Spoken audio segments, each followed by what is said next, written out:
Holly Durbin. I believe District 22 is the second largest district in the county, and it's one of the fastest growing, and we're not keeping up as far as schools go. I think there's too much there's enough houses. We've got enough new communities built now, but we're not keeping up with enough schools. Also, as well, jobs in our district. You see homeless everywhere, but yeah, we need more jobs in our district as well. Thank you. Randy Spoor. I think the two areas that most concern the residents of District 22 are jobs and the foreclosure issues, which I mentioned earlier.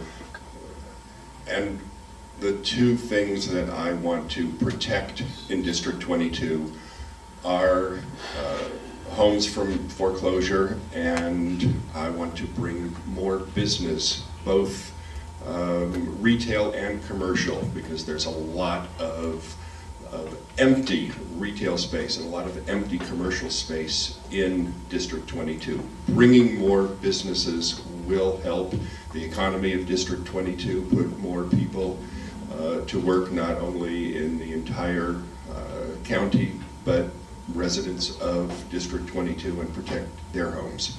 So bringing businesses and protecting homes and jobs in District 22, as well as the state, is a top priority. Thank you, Lynn Stewart. Well, I represent not only District 22, I represent the people of the whole state.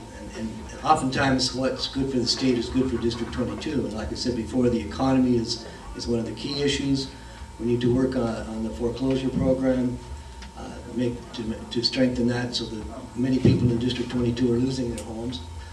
We also need to work with careful planning. The City of Henderson, Mayor Hafen, and the other members of the City Council, I know them all and have worked with them. We need to continue to do that to make sure that that District 22 that's included in Henderson, and most of it is, not Boulder City, need to continue planning so we can have beautiful parks and trails and so forth like have been developed. So those are some of my priorities. I think we have good schools in our district. We need to continue to work with them, strengthen them.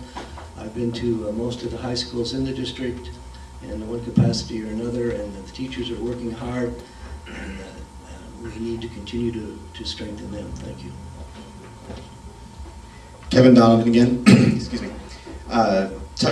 As kind of said, District 22 is a very large district. It almost runs the full length of Clark County, going from Black Mountain in the Southern Highlands and almost to Mountain's Edge. And being a large district, it encompasses, as was mentioned earlier, a big chunk of the foreclosure market is in District 22.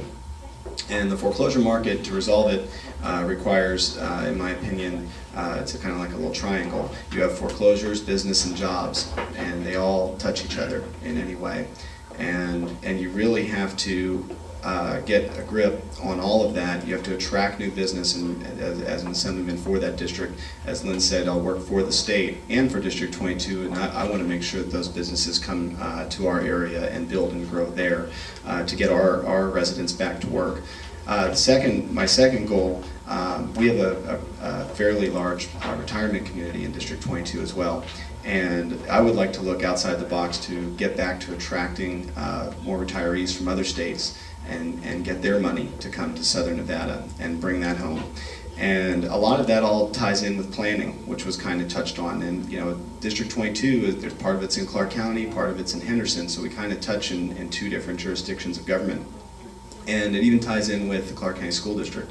And there's just some silly things going on with planning. One is the Clark County School District just built a brand new elementary school. It's about as far away from the people as you can possibly be. It's really about 7 or 8 miles from anything, and that's not good planning. Another thing that's happening, there's a Target that just opened on Green Valley Parkway, and we're building, we're allowing new construction for a retail shop there. It just started about 2 weeks ago, when just across the street there's a retail shop establishment that was finished about 1.5 years ago, and there's no one in it. So why are we allowing new growth when we don't have the existing growth satisfied? So those are kind of my two biggest issues for District 22. Thank you. Nathan Santucci. The district actually runs out into Mountain's Edge. I live in Mountain's Edge. Hopefully I'm running in the right district. I do live in Mountain's Edge. It is very, very unfortunate for me when I leave Blue Diamond to drive south on Buffalo. There's about 1.5 miles of intended housing tracts that were supposed to be built. Plots are graded, walls are up. It's really an eyesore, and it's really unfortunate, and it's the rise and fall of our town. I want to make sure that businesses want to move into my area, and every area. I want to make sure that there's a friendly business climate for people to start businesses, and for places like Walmart and in the corner stores for them to open up. An area that I'm also concerned about is, since we're so rural, I mean, I can literally walk right around the corner. I'm in the desert. People are dumping garbage, building materials. It's really sad, and it's really an eyesore. We live right next to the Desert Tortoise Research Institute, where they house all of the tortoises that are taken when they go through and they sweep through before they build the community and take those out. They put them right down the street from where I live.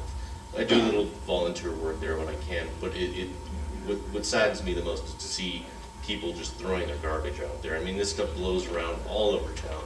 We all get exposed to it. I'd like to see a little bit more harsher penalties for that, because it's a blight. It's a blight on our community.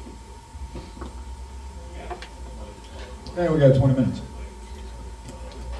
My name's Mike Murray. I'm a firearms trainer here in town. I have a little more mundane question, at least from the standpoint of the budget and everything. Is this something that the state legislature could take care of with just basically a stroke of the pen? It was something that was held up in committee by the old committee chairman, Bernie Anderson, who is now termed out. It's called the Castle Doctrine Law. Currently under Nevada law, if I am in fear of grievous bodily harm or death, I can use deadly force to defend myself or my family. However, it is an ambulance chaser's wonderland, because I can also be sued out of everything I own, and I believe people have actually died because they were unsure of whether I should shoot and whether I should risk my family's financial future or save their lives.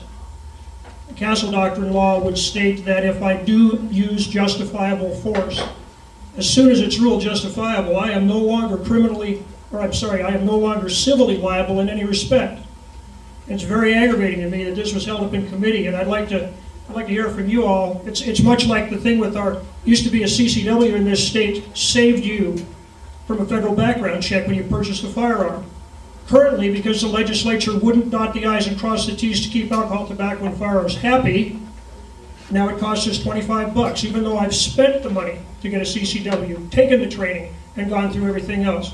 So I'd like to have you talk to me about a Castle Doctrine Law, and would you support it, and doing the paperwork to get us our CCW rights back. Nathan Santucci. I'm an ardent supporter of the Second Amendment, and I would support the Castle Doctrine. I think it's worked out fairly well everywhere that's Texas, Florida. Kevin Donovan, and I agree. You think you're, Lynn Stewart, you think you're frustrated by Bernie Anderson. You should be up with it for 120 days. He's frustrated me many times. No, I'm armed. A man's home is his castle. If someone comes in the castle, he's he's crazy and he should be shot. I guess I'll just add ditto.